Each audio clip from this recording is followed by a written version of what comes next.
Well, thank you. Well, it's great to be here to kick off your meeting this morning. You don't have to believe everything they said in the video, though, but yeah, it's kind of nice. Actually, I'm really glad they show the video before I speak because, number one, it proves to all of you that I used to be able to do all that stuff. And the other reason when they show me on this big screen, I'm so big. Because, you know, let's be honest, gymnasts get lots of comments from people who only watch gymnastics on television. So many of the events that I go to, there's always someone that's going to walk up to me and look down and say, wow, I've seen your sport before on television, but I never realized you guys are so little. There's a reason for that. See, if you only watch gymnastics on television, think about it. What do you see on the television screen when you watch my sport? You see gymnasts, right? And judges and coaches and officials that are working the floor. So if you think about it, everyone on the floor is either a gymnast or, an ex-gymnast. So everyone on the floor is a midget. So you really can't tell that we're just not tall until after the competition. And it's always then when an ex-NBA star who's working for CBS Sports walks up to his well, congratulations, you had a great competition. How'd you feel? Risk. It's written in my rule book that I have to take chances. I can play it safe, I can leave out all of the risky skills, pretty much then guarantee an excellent score, maybe even as high as a 9.8. It's a great score. But as you know, there's always someone else out there that's willing to take some chances. Originality. But I can't base or pattern my performances after someone else. My goal, of course, if you think about it, is to try to get to the point where everybody else is watching me. Virtuosity. If I do something on the pommel horse, the 1,000th time, with as much focused attention to detail and as much enthusiasm as I did the very first time, I'm going to be a better gymnast. In 1984, these three principles, risk, originality, and virtuosity, helped Peter Vidmar lead the U.S. men's gymnastics team to its first ever Olympic gold medal. I was competing once in the World Championships over in Budapest, Hungary, about 6 months before the Olympics. And going into the horizontal bar finals, you all know what the high bar is, right? That single metal bar about 9 feet above the ground. Going into high bar finals, I was in second place, ahead of all of the then Soviet and Chinese gymnasts. One great gymnast from Japan ahead of me. What got me into the finals was a risky combination of skills. And it's hard to describe, but it's one where I swing around the high bar, and I let go of the bar, and I fly straight up over the bar. Do a half turn, straddle my legs, come back down, catch the bar. I immediately let go again, do a back flip with a half turn in the pike position, come back down and catch the bar again. Trust me, it's hard, okay? I made it in the preliminary round of competition, got a great score. In the warm-up session before the final round, where I'm supposed to go for the gold medal on high bar, all of a sudden I can't do this combination of skills successfully, start to worry, start to panic. Looked at my coach and I said, hey, you got to help me. I got 15 minutes till the competition starts. I can't do this skill right. What is wrong here? It's my only big trick. I got to do this. Let me take a look at it, Peter. Oh, just pike more on your swing. Arch more through the bottom next time. Try that instead. Let go of the bar a little bit later. All these wonderful, valid coaching tips. Until I got the ultimate coaching, teaching, and leadership wisdom. We've all heard it before. Just do it right. And for a moment I thought, forget it. I'm not going to do it at all. I'm going to leave it out. So what? I won't get the risk points. Who cares? I can still score a 9.8 with everything else. That's a great score. That should be enough to put me on the victory stand, which was the goal in the first place. But I knew it wasn't enough to put me on top of the victory stand. See, if I left that skill out, if I scored even as high as a 9.8, I knew under those circumstances that might be enough for the bronze medal. With a ton of luck, the silver. But realistically, I'm not going to win the gold medal without doing that skill, because other guys in the finals are taking chances. At least one of them will be successful with his big trick. He's going to end up on top. And as soon as I realized that, I thought, wait a second, this could be the only chance I ever have in my life to become a world champion at anything. And I'm going to play it safe and guarantee that I don't become one. Might as well fall off trying. Looked at my coach and said, I'm going to go for it. Said, okay, let's do it. So I really focused in on what I had to do. The guy that was in first place blew it, made a mistake. All I have to do now is make this performance successfully. I'll become the world horizontal bar champion. Kind of a neat thing. So I chalk up my hands, signal the superior judge. The big risky still comes at the beginning. Swing around the high bar, let go of the bar, flew straight up over the bar half, turned, straddled my legs, came back down, caught the bar. I immediately let go again, did that back flip with a half turn in the pike position, came back down to catch the bar, and the bar wasn't there. Look, I know you're not gymnasts, but you're all educated enough about my sport to know this. You're only allowed to do one dismount in each performance. So I missed the bar. I dropped about 12 feet to my stomach, hit the mat, first dismount, got back up, grabbed the bar, finished my routine, landed my real dismount perfectly. Big deal. I jumped off the platform, walked away, grabbed my bag, left the arena. I was devastated. I blew it, choked under pressure. I failed on wide world of sports to make it worse. I think I placed 8th. 8th place in the world. It's not too bad. There were only 8 people in the competition. So I'm walking back from the arena to the hotel. I'm all alone because nobody wanted to talk to me. And about halfway there I stopped, and I promised myself something that basically went from here right down to here. Nobody heard this but me. It wasn't this great dramatic moment. But I meant it when I said it to myself. I just said, never again. I will never make that mistake again. I got to stop taking that skill for granted. Because I train that skill like everything else I do in my sport. So for the next 6 or 7 months leading up to the games, almost every day, I go back to that horizontal bar, work a little bit extra on that risky release move that I tried to describe to you. And fortunately for me, that event, the high bar, with those skills in the routine, was one of the events in which I ended up scoring a perfect 10 at the Olympic Games. Peter went on to capture a gold in the pommel horse competition, scoring a perfect 10. Today, Peter Vidmar is well known as a motivator who helps people around the country achieve the success they desire. So I used to have a goal. This is a very noble goal, to be the last person out of the gym at the end of each day, which is pretty hard to do when the rest of the team has that same stupid goal. Workouts were long, but every once in a while I could outlast those guys. I'd be in an empty gym by myself 15, 20 more minutes just to work about that much harder. And I use 15 minutes a day as an example because it's so easy to take a small increment of time like that and blow it off as worthless. I mean, come on, Peter, give me a break. You're going to tell me that 15 minutes a day has got some major impact on my life. Please.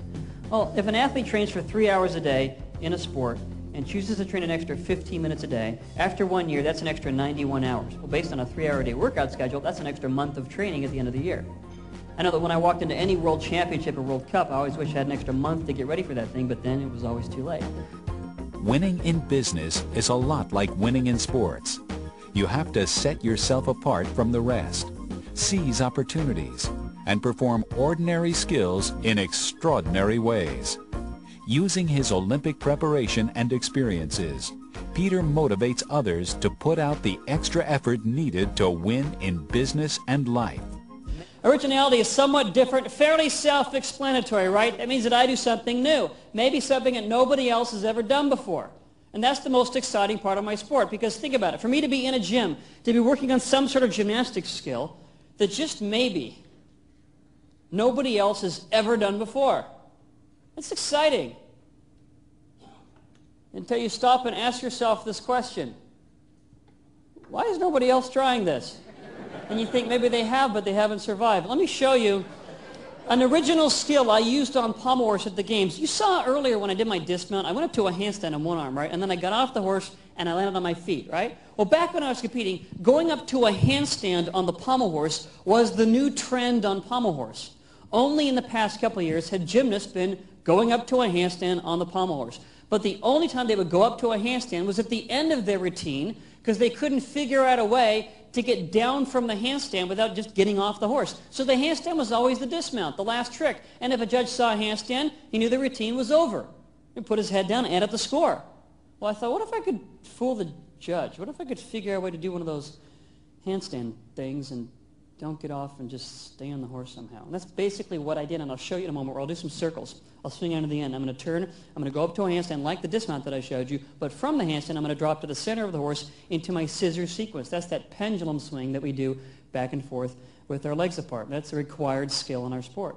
The first time I did this unique break, as we call it, into the scissor sequence in a competition, I really surprised the judge because they did it at the beginning of the routine. I mean, I chalk up my hands, signal the judge, jump up there, swing around, I go right to a handstand. The judge thought, what happened to Vidmar? Oh, The guy just freaked out. He forgot his routine. He's getting off. I'm going to kill him. He's excited, 2.3. And he looks back up, and I'm still going, and my score jumped about 0.2 of a point, consistently from what it had been previously, just by adding this little original skill. I think the keys to originality, the key to innovation and creativity in my sport is stop watching the other guy. Now, I have to know where the trends in my sport are going. Part of that knowledge comes from knowing who the competition is and what they do. I can learn from that. But I can't base or pattern my performances after someone else. My goal, if you think about it, is to try to get to the point where everybody else is watching me, where I'm the standard of excellence. Now, that's not easy, but that's the goal. And one of the things that we had to do as a team was we had to stop playing the game called catch-up, and I'm sure you can tell what that is. We would go to these big events overseas, maybe a World Cup or a World Championship, walk into the gym for the training sessions that precede the event, look across the gym, see a great gymnast from China or Russia jump up on the rings or the parallel bars and do something that we've never seen before. And we'd say, wow, hey, did you see that? What a great skill. Oh, why didn't I think of that? Run back to the gym the next week, and we learn it sometimes just like that, no problem. And we say, it wasn't even that hard. Come back to the next important competition. This time, fairly impressed with ourselves, because now I can do that skill, and you're not so tough. Walk in the gym, look across the gym, see the same guy, this time on the flow exercise or the pommel horse, whatever. Do something even more innovative and unique, and we'd say, wow, did you see that? What a great skill. Why didn't I think of that? Run back to the gym the next week, and we learn it sometimes again, just like that. And it's always too late. They get originality. We get nothing. We're just being copycats, doing just what it takes to keep our heads above water. One of the reasons why our team won the Olympic team gold medal was every member of our team stopped playing catch-up. Did things on our own that were unique and that were original. Let me show you. A talented speaker and performer, Peter explains his winning strategies using live demonstrations on the pommel horse. Don't worry, he brings his own. With such a unique approach, it's no wonder that Successful Meeting magazine ranks him among the top 10 corporate speakers in America. Well, here it is. At the end of the day, I'm tired. My ankles are swollen. I tore 3 more blisters in my hand. My shoulder hurts. I feel sorry for myself. Gymnastics stopped being fun 2 hours ago. I want to go home. At this point, many times Tim and I would convince ourselves that we could have happened to us the ultimate gymnastics experience. Whether it's realistic or not doesn't matter. We convince ourselves it is for that moment and say, what if? So I'd look at Tim and say this. Once again, end of the day, just 3 of us left in the gym. Hey, Tim, let's put some pressure on, okay? I don't care how you feel. Let's just imagine right now it's the Olympics. It's the men's gymnastics team finals. The U.S. team's on their last event of the night. Just happens to be the horizontal bar here. Last 2 guys up just happen to be Tim Daggett and Peter Vidmar. We haven't even made the team yet, so what? And here's the catch. This is where we thought it was funny. We start to laugh. I'd say, Tim, let's just imagine that we're neck and neck with the People's Republic of China, reigning world champions. We got to perform our routines right now perfectly to win the Olympic team gold medal. And we'd say, yeah, right. We're never going to be neck and neck with those guys. They were first in the world 6 months earlier in Budapest, where I had my unplanned departure from the horizontal bar I told you about.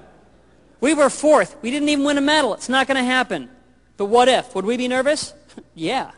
So I'd walk over, chalk up my hands, close my eyes. In this empty gym, I could vividly imagine that I was instead in the Olympic arena, that there were 15,000 people there, 2 billion watching me live on television. I got one chance to make this performance successfully, or we're going to lose. My heart starts to pound. I'm not tired anymore. Tim's over in the corner of the gym, and he would say something like this.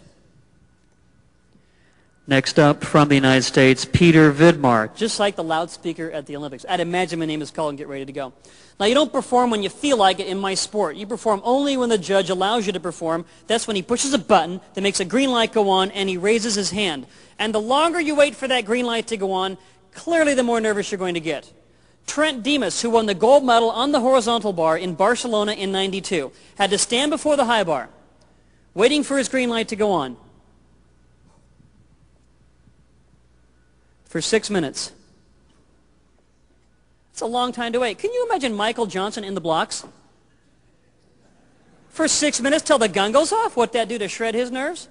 The reason why Trent had to stand there and wait was because the judges were disputing the previous performer's score. They couldn't come to an agreement. He had to stand there and wait while they argued. It's called a judges conference. Julianne McNamara, for the same reason, had to stand before her Bandelsbeam routine at the 84 games for 9.5 minutes. It's an eternity. Worse than waiting for Tanya Harding to fix her skate lace. Tim's over in the corner of the gym in charge of this imaginary green light.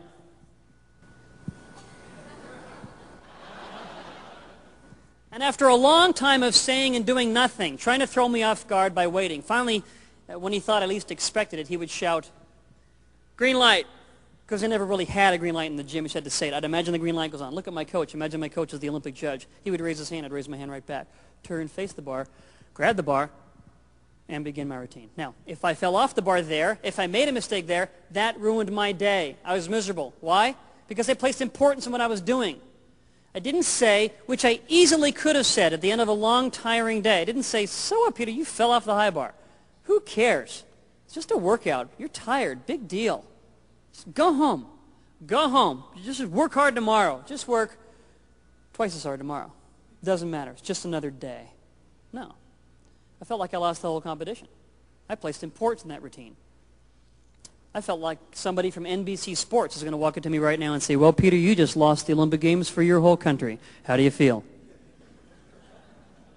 I'm going to Disney World. But if I made my routine successfully, I felt great. I'd land my dismount. I'd get all fired up. Oh, yes. Drive home every day after a workout like that one and say, "Wow, I just won the Olympics today. That was great. I'm going to do it again tomorrow." Got me excited. Now, we did that for practice because we knew realistically, and let's be real about this, it's not going to happen. But it's good practice because it taught us to focus, to be diligent at something. When we didn't feel like it. Most important time to put forth effort. That's when you know the most about yourself. Well, a funny thing happened on July 31st, 1984, and I'll finish with this. It was the Olympic Games. It was the men's gymnastics team finals. The U.S. team was on their last event of the night. Just happened to be the horizontal bar.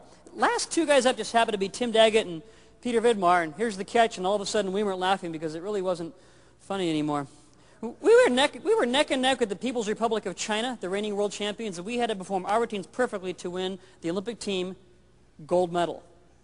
Well, there are 6 gymnasts per team, only 5 scores count, so if one guy makes a mistake, that's okay. Throw out the low score. Count the 5 best scores. Follow me? Wouldn't that be great in accounting? First guy up, Scott Johnson, was the unheralded hero of our team, as our leadoff man got us off to a tremendous start by getting great scores at the beginning, from which the rest of the team scores can build. That is the psychology of that team event. The first guy up is critical to the team score. But after phenomenal games, Scott lets go of the high bar for his triple backflip dismount. On the 3rd flip, he opens up too soon. He stumbles forward, touches his hands and knees on the ground, makes a mistake, and we thought, oh no. Chances are, next 5 routines have to count, pressure's on. Next guy goes up, Jim Hartung, Scott's teammate from the University of Nebraska, the backbone of our team. This guy never makes mistakes. Under all this pressure, he does a great high bar routine, lands his dismount, jumps off the podium or platform, which is about the same height as this stage, runs around the platform, and then Jim heads straight over to me. Now, I have no idea why he singles me out, but he runs over to me. He's huffing and puffing. He's shouting above the crowd noise, taking off those leather handguards. He says, "Hey, Pete, don't worry about it, man. It's not that bad out there, okay? Just relax. Just enjoy yourself. Just have a good time."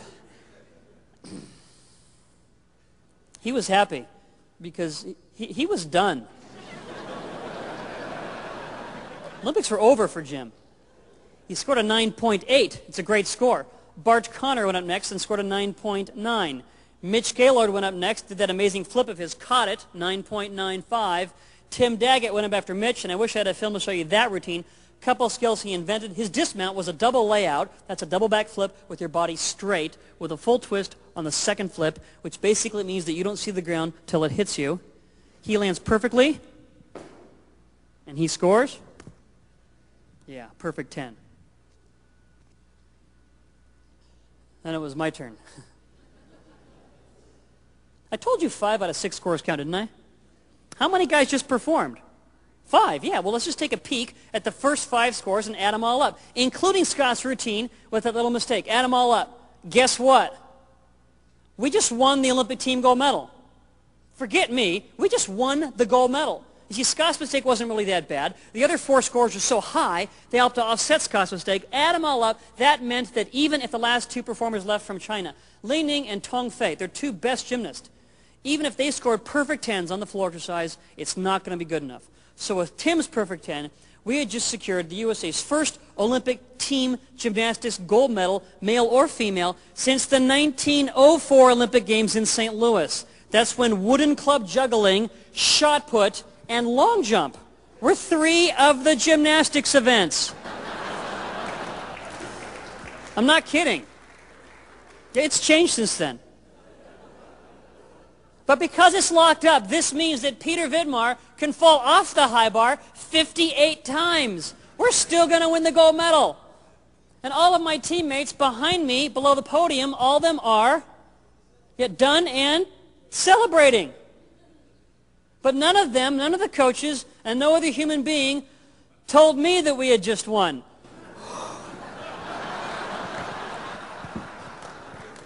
So I walk up there still thinking, oh, this is it, Pete. You don't make this, we lose. Now let me make the picture for you. The crowd's cheering wildly. Tim did a phenomenal job. They have not given him his score yet. I can't go till he gets his score and I get the green light. So I'm pacing back and forth thinking, oh, I got to make this routine. What are they so excited about? All of a sudden, Tim scores a 10, and the crowd goes nuts. They saw Tim's perfect 10, and you couldn't hear yourself think in the arena. The cheers were so loud. I looked at Tim's perfect 10, and I said, yay, Tim. And then the green light went on. Right before the green light went on, I looked at my coach. This is a man that I've been in the gym with for 12 years. His name is Makoto Sakamoto. He was the USA's top gymnast in the 60s and early 70s. He was there on the floor as the USA assistant coach. He looked up at me and he gave me a smile. Looked down and gave him a smile right back. And then he said one thing. They went from here right down to here. He said, okay, Pete, let's go, all right? You know what to do. You've done this 1,000 times. Just like the end of every day back at the gym. Let's just do this one more time and let's go home. You're ready. That's right. I'm prepared. I didn't wait till it was too late to figure out how to handle a situation like this. I did this every day at the end of every workout. So all of a sudden, instead of standing in this Olympic arena with the 15,000 people there and the 2 billion on television, in my mind, put myself where? Back at the UCLA gym at the end of a day with maybe 3 people left in the gym. And in my mind, when I raised my hand and signaled the Olympic superior judge, always a friendly face, in my mind, I'm signaling my coach just like I used to signal him every day at the end of every workout. Turned, faced the bar, grabbed the bar, began my routine. Finished it not quite as easily as I'd like to describe it to you now, but we had a motto that's going to sound simple-minded to you, but it worked for me, and this was it. Practice as if it's competition, but compete as if it's practice. That was our motto. Every day matters. There is no such thing as just another day. What you do. Peter Vidmar uses his skills as a leader and motivator to create powerful performances for America's top corporations and associations. Peter blends a lively spirit with the ROV principles to show audiences how to realize their own potential. In addition to his Olympic success, Peter has an economics degree from UCLA and works as a gymnastics announcer for CBS Sports. Anybody that follows international gymnastics should always know that Amy Chow will be in the hunt for first place in an event like this. Peter's energy and enthusiasm win over audiences time and time again. Dozens of satisfied customers strongly endorse his work.